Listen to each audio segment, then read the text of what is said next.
आज मेरा शासकीय सेवा से मैं सेवानिवृत्त हुआ हूँ और मैं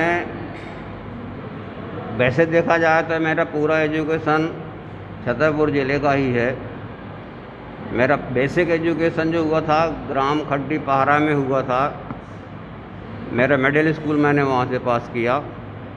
गौरिहार ब्लॉक के अंदर इंटीरियर मोस्ट एक गाँव था वो पहाड़ा, वहाँ मैंने वहाँ से पास किया है।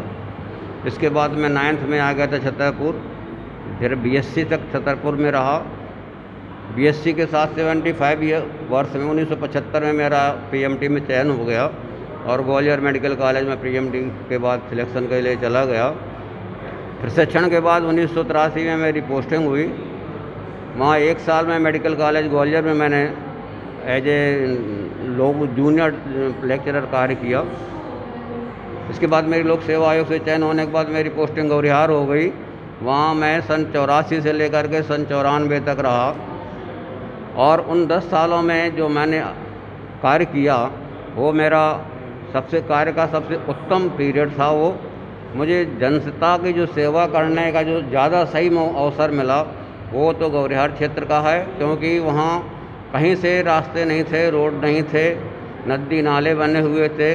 उस पीरियड में हैजा जैसी बीमारी फैलती थी, गैस्ट्रोएंटेरिटिस फैलती थी, खसरा फैलता था और खबर मिलने पर जनता की जीवन रक्षा के लिए मैं और मेरा स्टाफ 18 किलोमीटर, 20 किलोमीटर और 28 किलोमीटर तक हम लोग बानी बरसते में पैदल गए हैं सामान लाद करके। तो वहाँ से हमें कार्य करने के लिए जो प्रेरणा मिली, जनता के बीच में कार्य करने से जो सम्मान मिला, आम पीड़ित जनता का सेवा करने का जो सम्मान मिला, वहाँ से हमें प्रेरणा मिली। और इसके बाद मैं सन 94 में छतरपुर आ गया। छतरपुर में मैं यहाँ आने के बाद विभिन्न पदों में रहा। काफ़ी समय तक मैं जिला प्रशिक्षण अधिकारी भी रहा, काफ़ी दिन मैं जिला चिकित्सालय का RMO भी रहा और 5 साल का मेरा लगभग 4.5-5 साल मेरा सिविल सर्जन का पीरियड भी रहा। बीच में ब्रेक हुआ, फिर पुनः सिविल सर्जन बने, फिर ब्रेक हुआ, फिर सिविल सर्जन बना। इस पीरियड में मैंने ये देखा कि यदि आपको कार्य में सफल होना है तो आप अगर अपनी उम्मीद ये करेंगे कि आपको आइडियल परिस्थितियाँ मिल जाएंगी, जैसा आप चाहेंगे वैसी परिस्थितियाँ मिल जाएंगी, वैसी स्थितियाँ बन जाएंगी और उसमें बहुत अच्छा काम कर पाएंगे, तो ऐसा नहीं होता। विभिन्न प्रकार की विषम परिस्थितियों में भी आपको अपना तालमेल बनाकर कार्य करना पड़ता है और विभिन्न विपरीत परिस्थितियों से कभी मनुष्य को घबराना नहीं चाहिए। सभी प्रकार के लोग समाज में रहते हैं। समाज का हर व्यक्ति आपसे एक अच्छे परिणाम की उम्मीद करता है और विडंबना ये होती है कि अपना प्रयास करना तो हमारे हाथ में होता है लेकिन परिणाम हमारे हाथ में नहीं होता। लेकिन फिर भी जो समाज की अपेक्षाएं हैं उनको पूरा करने के लिए हर व्यक्ति को अपनी समस्त शक्तियों का उपयोग करते हुए दृढ़ निश्चय के साथ में कार्य करना चाहिए और जहाँ तक हो सका है मैंने ज़िंदगी में यही किया है। मैंने कभी भी किसी भी कर्मचारी का प्रताड़ना करने के हिसाब से अहित नहीं किया, कभी उसके खिलाफ ऐसी कार्रवाई करने की नहीं सोची कि जो प्रताड़ित करने के हिसाब से हो। उसको सही रास्ता दिखाने के लिए ज़रूर मैंने कभी कभी कड़ाइयाँ की हैं, लेकिन वो बाद में उनको समझा बुझा भी दिया गया है। और मेरा जो अनुभव ये है कि यदि आपको काम करना है तो सभी समाज के सभी वर्गों से, सभी लोगों से तालमेल बैठा करके अपने कर्तव्यों का निर्वहन करना चाहिए।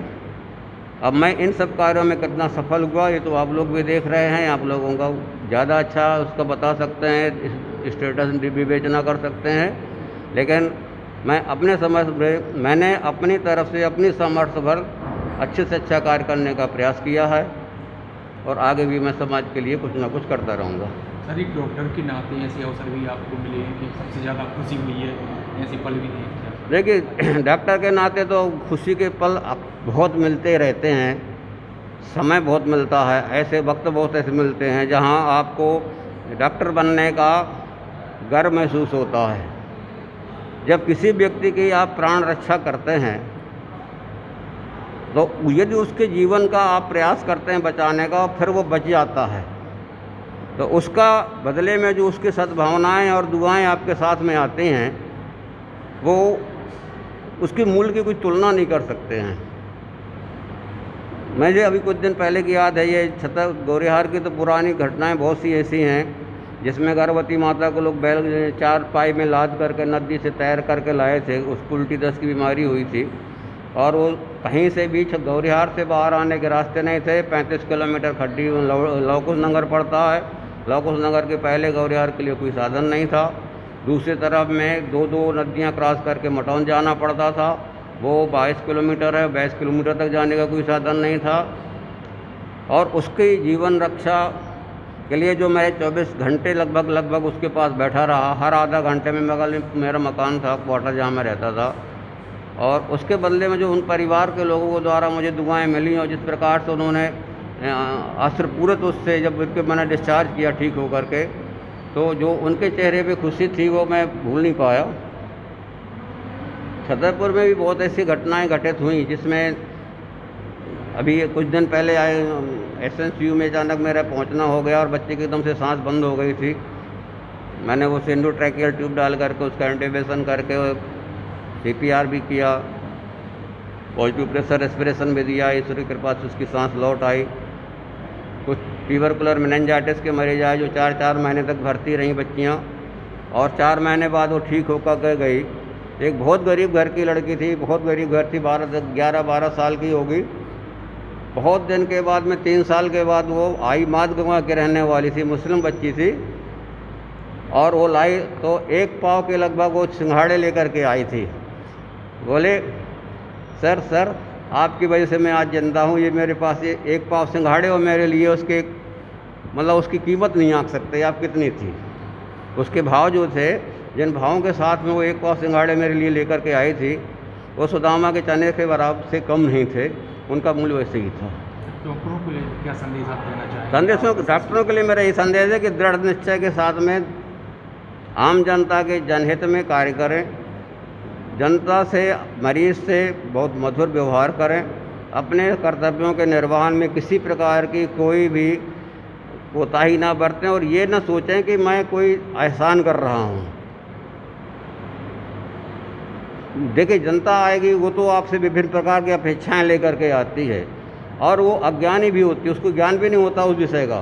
तो अगर आप मरीज के परिजन को मरीज की स्थितियों के विषय में अगर समझा देंगे तो आपकी जो शिकायत करता है या आपके खिलाफ ऊपर दोषारोपण करता है वो नहीं करेगा। तो मेरा सभी चिकित्सकों से यही अनुरोध है कि जो भी मरीज आप देखें उसके साथ जो भी परिजन हो उसको मरीज के संबंध में पूर्ण विवरण उसको समझा दें, उसको धैर्य बन जाएगा और आप आराम से कार्य कर सकते हैं। लेकिन अगर आप मरीज के परिजनों को दुत्कारेंगे तो वो तो ऑलरेडी टेंशन में आया होता है, और फिर आप उसे दुत्कार देते हैं तो संतुष्ट नहीं होता। भले ही आप अच्छा इलाज कर रहे होते हैं, इवन देन उसको संतुष्ट इसलिए नहीं होता क्योंकि आप उसको एक्सप्लेन नहीं किए होते हैं। ये प्रोसेस है, इतना समय लगेगा, इतने दिन में सही हो जाएगा, आप चिंता ना करिए। ये मैं सबसे निवेदन चाहूँगा कि सभी चिकित्सक इस प्रकार का फॉलो करें और जनता की सेवा करें।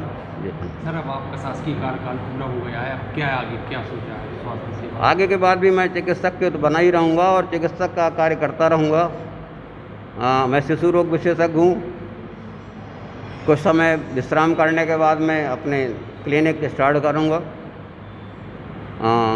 जगह का चयन करना है और जितनी हो सकेगी आम जनता के लिए अपना एज ए चिकित्सक में हमेशा उपलब्ध रहूँगा, और इसके बाद मैं सोशल वर्क कार्य करूँगा समाज के लिए। आज के कार्यक्रम को लेकर सभी को क्या कहना चाहेंगे, स्टाफ को लेकर? मैंने सभी स्टाफ से यही कहा है कि सब लोग निर्भीक होकर के अपने कर्तव्यों का निर्वहन करें और इस अस्पताल को एक नई ऊंचाइयों पर पहुंचाएं, और आप लोग स्वस्थ रहें, अच्छे से रहें और अपने आप को बचाते हुए, क्योंकि अगर फाइटर ही युद्ध हार जाएगा, सेना ही बीमार हो जाएगी तो मरीजों को कौन बचाएगा।